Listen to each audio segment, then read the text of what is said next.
South tailender की कहानी ने हमें झकझोर दिया था, लेकिन आज जो आप सुनने जा रहे हैं वो सिर्फ डरावना नहीं बल्कि समय की हकीकत को ही चुनौती देता है। एक किला जहां घड़ी की सुइयां रुक जाती हैं, इंसान चलता है लेकिन समय नहीं। भारत के राजस्थान राज्य में बसा है एक वीरान और लगभग भुला दिया गया किला। लोकल्स इसे कहते हैं कालगढ़। एक ऐसा किला जहां ना मोबाइल काम करता है, न जीपीएस, और सबसे अजीब बात, घड़ियां रुक जाती हैं। ब्रिटिश समय में इस जगह को टाइमलेस जोन कहा गया था, लेकिन किसी ने इसे गंभीरता से नहीं लिया जब तक कि 2007 में कुछ छात्रों ने रात गुजारने की गलती नहीं कर दी। 4 स्टूडेंट जोधपुर से एक डॉक्यूमेंट्री बना रहे थे। उन्होंने डिसाइड किया कि इस किले में पूरी रात बिताएंगे। उनके पास एक कैमरा था, टाइम स्टैम्प वाला, मोबाइल फोन, वॉच, टॉर्च और सब कुछ। सुबह वो बाहर आए, हड़बड़ाए, कंफ्यूज्ड। बोले, हम अंदर सिर्फ आधा घंटा रहे थे, लेकिन कैमरा रिकॉर्डिंग दिखा रही थी 8 घंटे 14 मिनट। उनकी घड़ियां अब भी 2:47 पर अटकी थीं।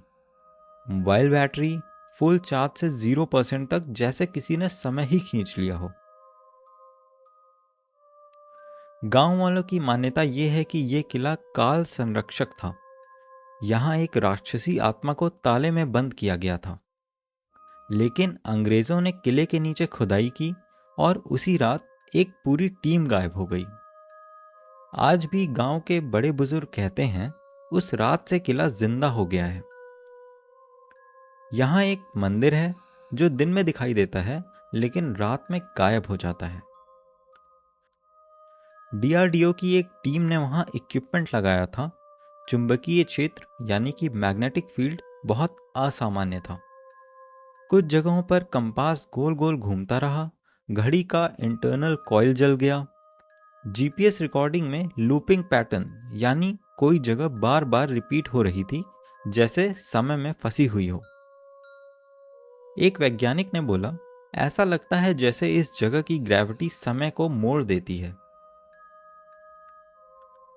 कई लोग कहते हैं कि उन्हें अपनी परछाई अलग दिशा में चलती हुई दिखती है। एक महिला टूरिस्ट ने बताया, मैंने एक दरवाजा खोला और सामने मैं खुद खड़ी थी। रात में किले के कमरे बदल जाते हैं, मैप से मैच नहीं करते। सीसीटीवी फुटेज में एक आदमी हर घंटे दोहराया जाता है, ठीक एक ही फ्रेम में, जैसे वो समय में फंसा हो। 2007 में जो स्टूडेंट्स यहाँ आए थे, उनमें से एक का भाई साउथ टेलेंडर में भी गायब हुआ था। दोनों जगहों में एक बात कॉमन है, टाइम डिस्टॉर्शन और वैनिशिंग पीपल। इसका मतलब समय में छेड़छाड़ और गायब होते हुए लोग। कैमरे के ऑडियो में एक आवाज मिली, हम वापस आना चाहते हैं लेकिन समय रुक गया है। ऐसा लगता है कि साउथ टेलेंडर और यह किला किसी बड़े रहस्य का हिस्सा है। क्या यह किला वाकई एक टाइम ट्रैप है या यह एक डायमेंशनल ओवरलैप है? क्या हम एक अल्टरनेट रियलिटी के बॉर्डर पर हैं? क्या वहां जाने वाले लोग वक्त में खो जाते हैं या हमारी दुनिया से बाहर निकल जाते हैं? अभी तक कोई वैज्ञानिक इसका सही जवाब नहीं दे पाया। एक आखिरी घटना, 2022 में एक युवक ड्रोन उड़ाने गया था। ड्रोन फुटेज में दिखा एक आदमी किले के गेट पर खड़ा है और वो वही युवक था जो ड्रोन चला रहा था, पर ड्रोन में वो सामने खड़ा है। 2 इंसान एक ही वक्त में एक ही जगह पर। क्या वो उसकी फ्यूचर सेल्फ थी या एक इको जो किले में बंद हो गई है? लेकिन इस कहानी का सबसे डरावना हिस्सा अभी सामने आना बाकी है, क्योंकि जब उस ड्रोन को एनालाइज किया गया, उसमें एक अजीब पैटर्न मिला जिसका एग्जैक्ट मैच साउथ टेलेंडर के नीचे मैग्नेटिक ग्राफ से था। क्या ये दोनों जगहें कनेक्टेड पोर्टल्स हैं? और अगर हैं तो तीसरी जगह कहाँ है? अगले वीडियो में जानिए पोर्टल 3 की सच्चाई।